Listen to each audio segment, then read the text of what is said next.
Day and welcome back to Elementary 72 Gaming.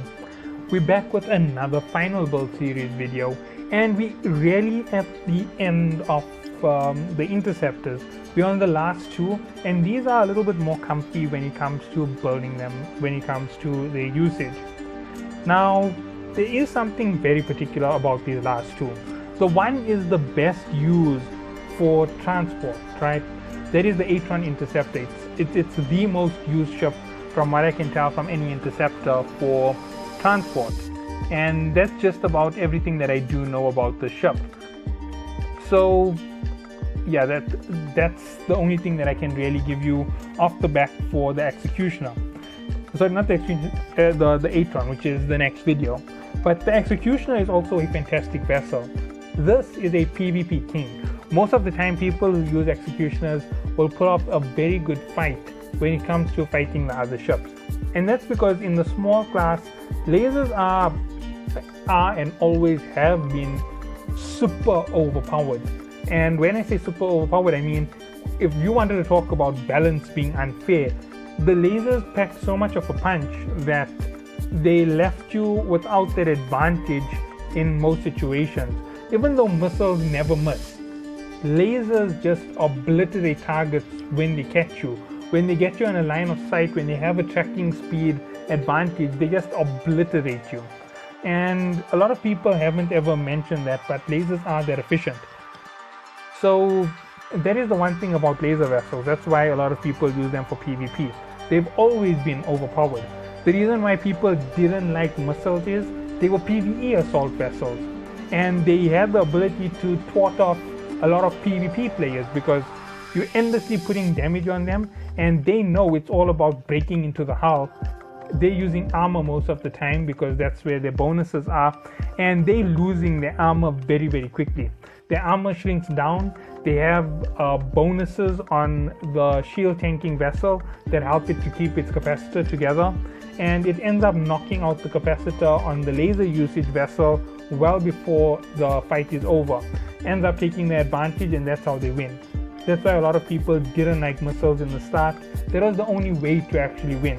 But a lot of people started switching up when things changed, and the power shift was definitely unfavorable towards lasers. Lasers were OP. They took down shields very fast, which meant most of the defense on most vessels. Armor tanking vessels aren't that efficient in comparison to shield tanking vessels. So if you can get rid of the shield on any vessel, they generally go down quite easily.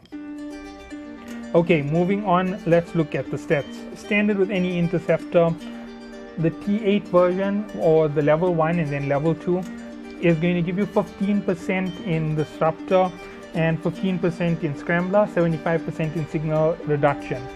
The T10 variant is going to give you a 30% increase for Disruptor and Scrambler range, and a 75% reduction in signal radius. Now this makes a big difference to overall combat. When you have a ship with this much of power, it allows you to get up into the front lines and really affect the way battles move. Alright, the next thing is Advanced Frigate Command. As you can see, it's 10%, and this is reducing capacitor need and increasing damage. Now obviously we know what the damage is going to be on the the T10 variant, but this one here has a 50% increase in its damage and a 50% reduction in power grid. So with that, it makes it quite a lot more efficient when it is being used in combat. But let's continue on with the rest of the ship. 2500 overall defense. Since its defense is primarily in its armor, this is a problematic range for this vessel. Remember, shielding is one of the biggest things that you can ever have, and if you can always extend the amount of damage you can take, it always extends the amount of time the fight can go through. If you're starting it from moment one when you have full capacitor, instead of when your capacitor has dropped down to 50%, it means you have that advantage longer. Obviously, a lot of people don't see that, and they end up making the mistake of running these vessels very hard on the armor tanking side. Using a small vessel with the armor tank is useful if you have enough defense to bolster it. So if you have built it correctly, you can use it in that way. Now its flight velocity is 499 meters per second, giving it a distinctive edge over the Condor Interceptor. Obviously the Condor Interceptor 2 is almost at this rate, but it is still faster regardless of which executioner you're using. They are faster than Condors. The next thing is it has a 62 megawatt power grid. Obviously it's running the heaviest power grid usage weapon, lasers, but you'll see exactly why it doesn't make much of a difference overall. When the boost comes in, it takes it up to somewhere near 95 megawatts total power grid, and on the Executioner 2 that power grid goes even bigger to almost 100 megawatts. So let's jump to the Executioner 2. As I said, you can see there's the buffs already, and there's the 87.5% damage buff for the ship. In terms of defense, it hasn't raised severely. It's 159 extra. Remember, it does have more resistance in armor by default, and that gives it more points to actually go through. It's a 524 meter per second vessel by standard. It is still slower than the Slasher, so the Slasher still has the tracking advantage on it, but it doesn't make a difference when it comes to these vessels. You'll see why in a second. The next thing is it has a 5.5 AU warp speed standard for these vessels and a 66 megawatt power grid output. Now I said it's closer to 100 megawatts on its total power grid. That's because once you add in all the buffs, that is where it sits.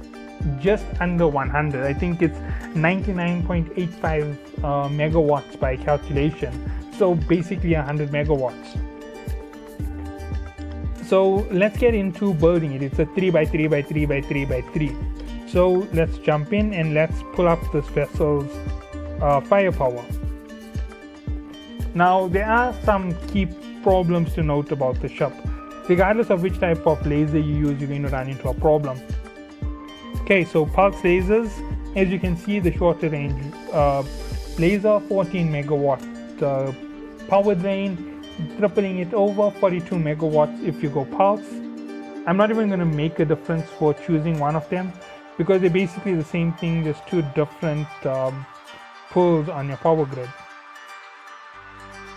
I think I have a ship which uses lasers. No, I have a ship which uses railguns. Okay, let's go for the beams. The beams, as you can see, are even heavier.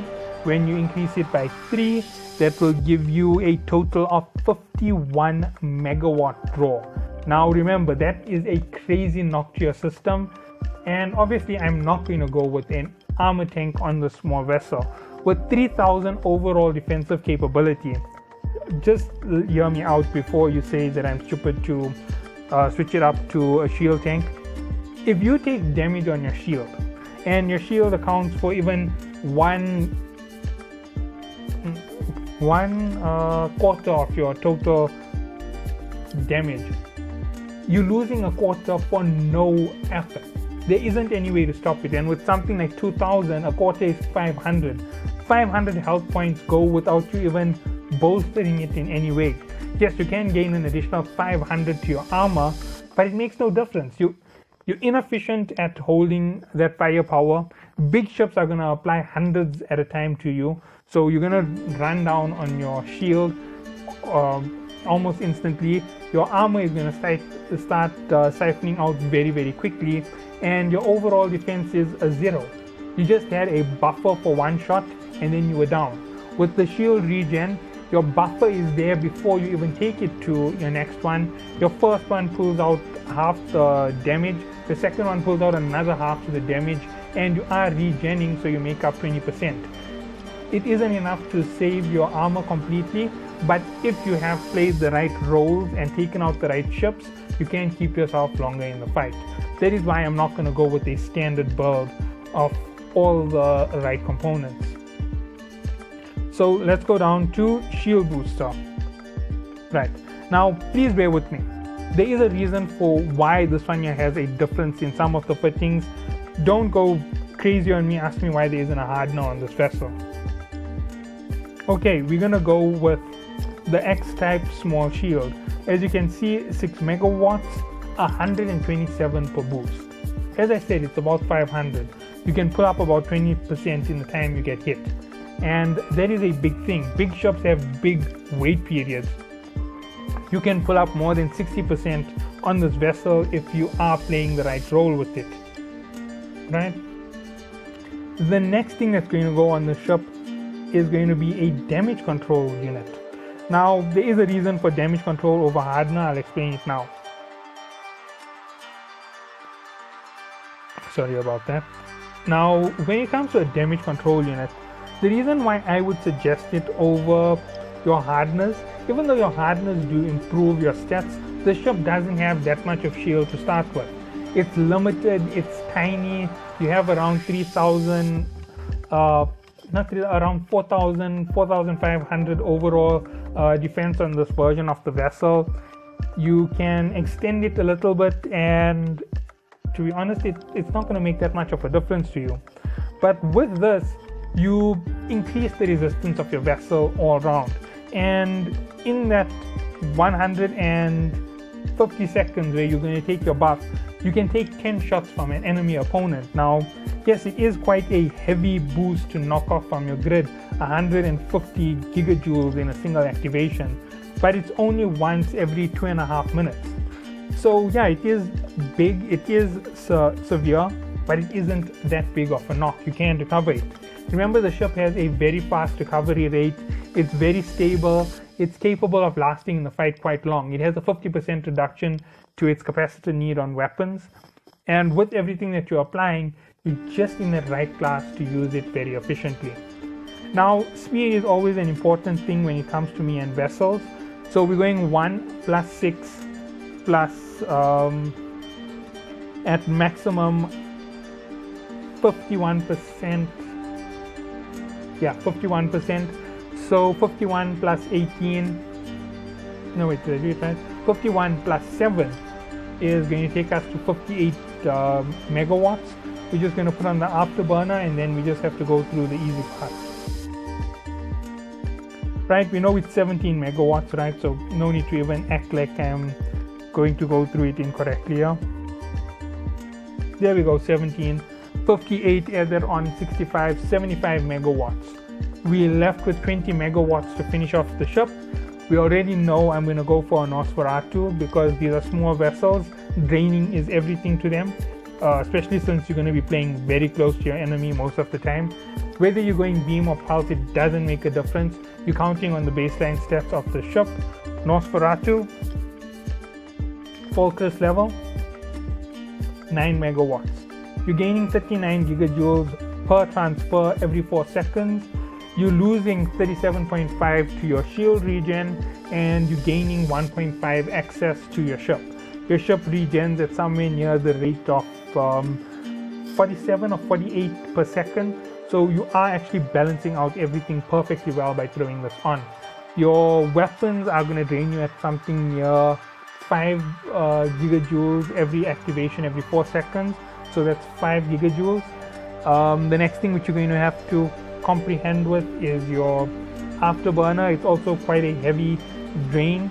It's not going to be killing you 100%, and you don't have the knockoff from a micro warp drive. So overall, with all of your engineering and everything added, you have quite a big power grid to actually play with.